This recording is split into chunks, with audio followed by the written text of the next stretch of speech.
C'est bon, tu as l'image? Oui, donc je disais que les terminologies utilisées en langue administrative doivent être traduites et expliquées de manière la plus large possible afin que, comme nous sommes des pays ayant plusieurs langues maternelles et plusieurs, souvent,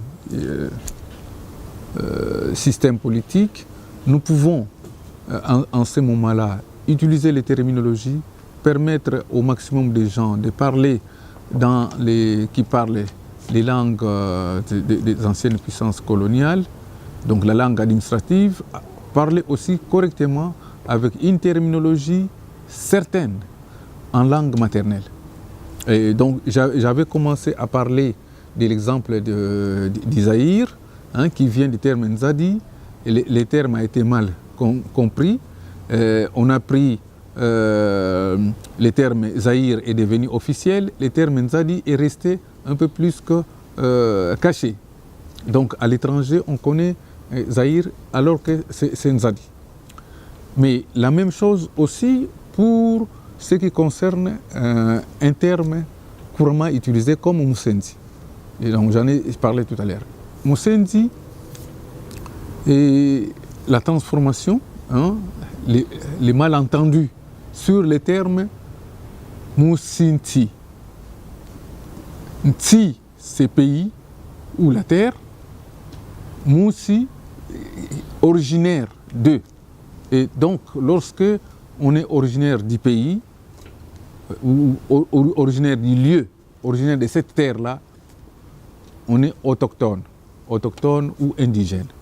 Et vous savez que même en langue française, ici à une époque, j'ai parlé tout à l'heure avec mon frère Lukuna et je lui ai dit que lorsqu'on disait à quelqu'un indigène, ici, il se battait.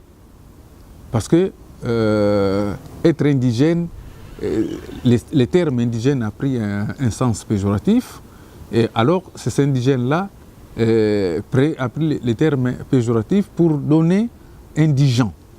Donc quand on parle d'indigène, on pense toujours à un pauvre, c'est-à-dire que ce que nos ancêtres appelaient Putu. Putu, pauvre, et le terme Putu, poto en lingala, a donné l'Europe, quand on dit donc le Portugal. Voilà un peu pour nous une façon de poser les décors de cette série d'émissions sur malentendus sur la culture africaine. Nous allons commencer à enlever les malentendus.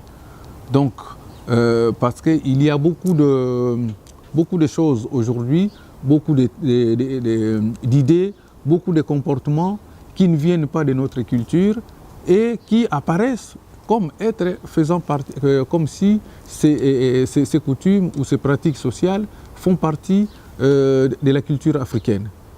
Et je viens de parler de Musendi, mais je peux prendre aussi d'autres explications. Dans la diaspora en particulier, nous avons un problème avec la façon de nommer les parents.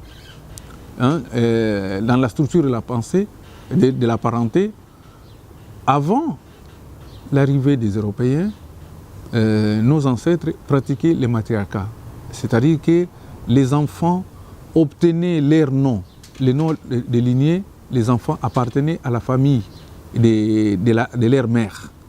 Aujourd'hui, c'est le nom du père. Lorsqu'on se marie, les femmes prennent le nom de leur mari et donc elles disparaissent complètement de la liste des lignées. Nous, jusqu'à notre époque, chaque enfant avait son nom et avait son poste-nom.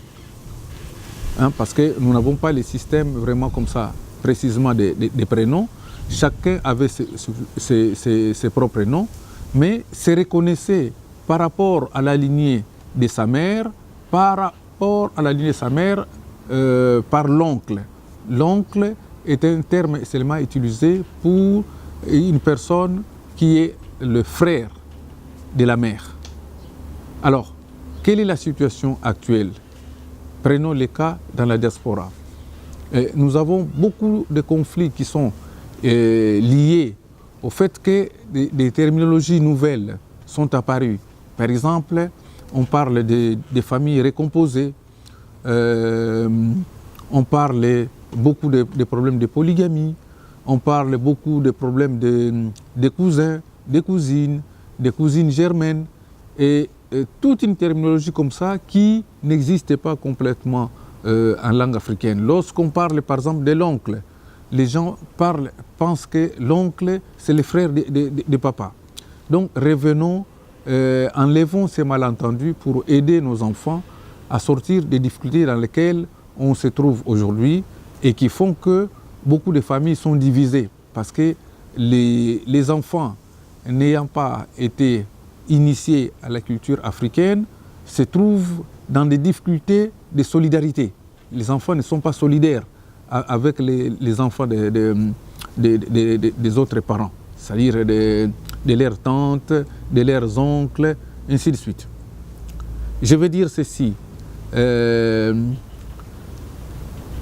y a les pères, une famille africaine égale les pères, plus la mère, plus les enfants, mais plus d'autres personnes aussi qui peuvent être des oncles, les enfants des oncles. C'est cela qu'on appelle famille. La famille, ce n'est pas l'équivalent de la famille unicellulaire à l'occidental, où c'est une petite unité qui est composée du père, de la mère et des enfants. Les Africains pratiquent les matriarcats depuis la plus longue antiquité possible. Au plus loin possible, nous avons pratiqué les matriarcats. Pourquoi? Parce que nous sommes dans une civilisation sédentaire et les enfants restant à la responsabilité de la mère, c'est à côté de la mère, il y a les frères de la mère qui entrent en jeu. Ce système est appelé en termes anthropologiques la vincula, qui veut dire qu'un enfant de chez nous a à sa naissance pratiquement 3 autorités parentales immédiates. Les pères, la mère et les frères de la mère qui seul a droit en langue africaine de porter les titres d'oncle. Et ce qui fait que les pères, les frères du père n'est pas un oncle, il est un père. Les frères de la mère, c'est l'oncle par excellence.